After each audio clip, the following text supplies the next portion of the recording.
Hello ladies and gentlemen, this is Ruin Snow. We're going to be looking at the top 10 Phantasmal cards. There are some creatures, enchantments. There's not very few in the world, so I thought, hey, let's explore it. So let's now begin with the top 10, and now at number 10. And now at number 10, as you can see, is Phantasmal Sphere. It's from Alliances, and it is a rare. And what the saying is, at the beginning of your upkeep, put a +1/+1 counter on Phantasmal Sphere. During your upkeep, you may pay 1 for each of those +1/+1 counters, or bury it. If Phantasmal Sphere leaves play, put an orb token into play under your target opponent's control. Treat this token as a #blue creature with flying, where X, I guess we'll do, is equal to the number of these +1/+1 counters on it. 2 for a 0/1. So this card is not really good overall, but again, for Phantasmal top 10 videos, this is at number 10. I like the artwork at least, and it's very good artwork by Mark Tendon. And, well, it's from Alliances, so in general, that series is pretty good. But again, I keep saying the word again, this card is not very good. So let's move on to number 9. And at number 9, we have Phantasmal Dragon. It's from Dual Decks, Jace versus Vraska, and it is an uncommon. And the artwork is actually by Wayne Reynolds, and it's not a bad card at all. It costs 4 mana for a 5/5, and it's a flying. And when it becomes a target spell ability, sacrifice. Like all phantasmal creatures in the magic world, becomes a target of an ability, destroy it. That's why it costs 1 less for that 5/5. And the saying is really cool. It says, its hunger and the ear are no less for being wrought of lies and mist. That's cool because it looks like it's real. Anyway, so let's move on to number 8. So the next card we have is Phantasmal Fiend, and it's from Alliances, but it actually is from other series. It's Deck Masters and Cold Snap theme decks and Master Edition 2, while Alliances has 2 editions of this picture. And it's black, which is really, really cool. Very, very cool. And it is a common.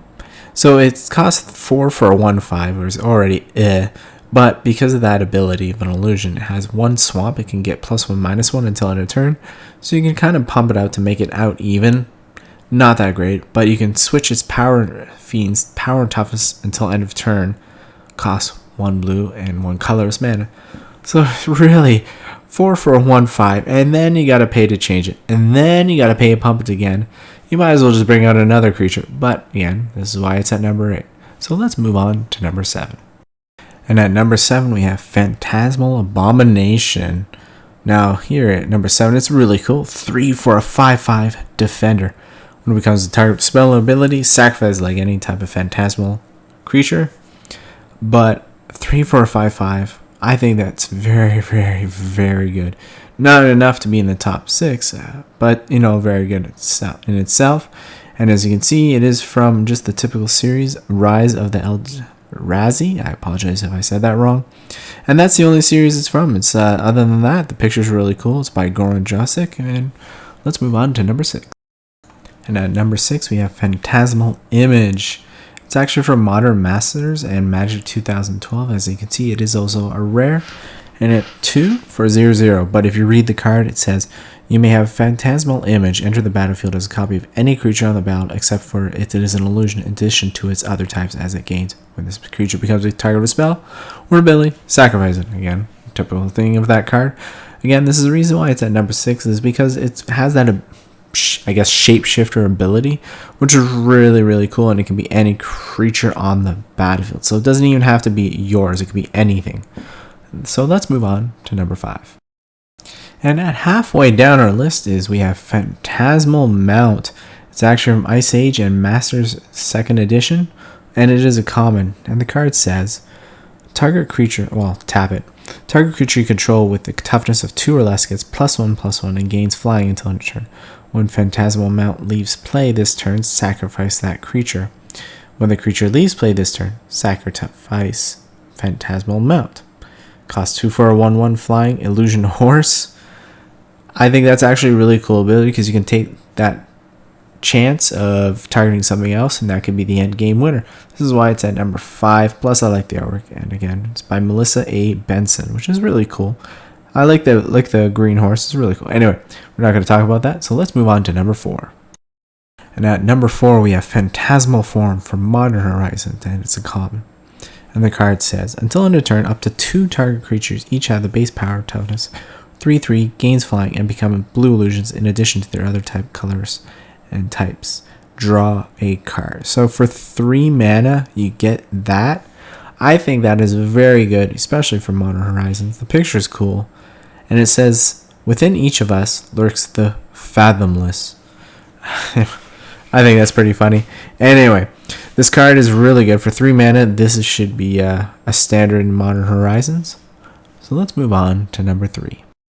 Now, at number 3, we have Phantasmal Forces, which is from various sets and it's common. And some of the various sets would be 5th edition, 4th edition, Summer Magic, Revised Edition, Foreign Black Border, International Collector's Edition, Unlimited Edition, and the list goes on. This card is here because it's really cool. I really like the artwork. Coming from old school Magic, I just like the picture. I don't know what it is. I guess I like Mark Poole. He's one of my favorite artists in all of Magic Gathering.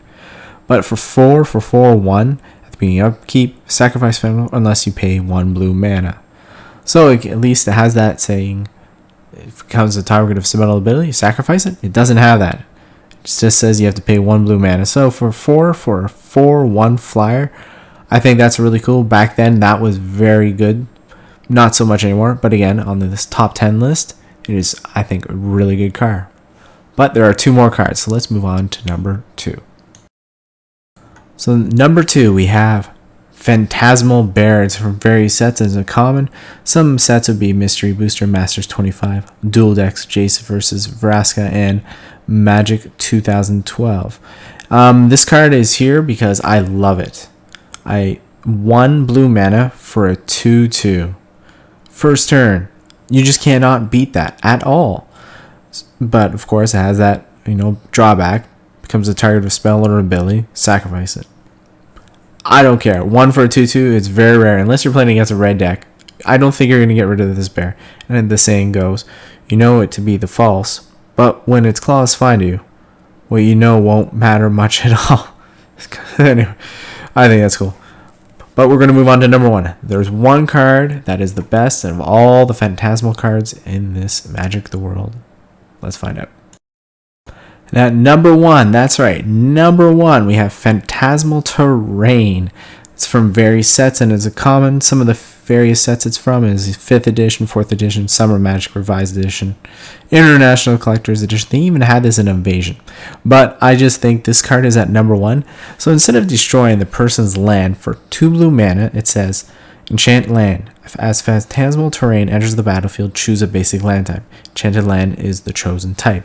You can 100% screw your opponent. So for a blue mana source doing something, like usually, it's destroy target land or with a land or red. But this blue card, it's a blue card, 2 mana. You can change it to whatever you want. It's an aura card. I just think this is, wow, you cannot beat this. This is why it's at number 1. But again, we won't go on how much I love this card. So I hope you guys enjoyed the video and have a good day and a good evening.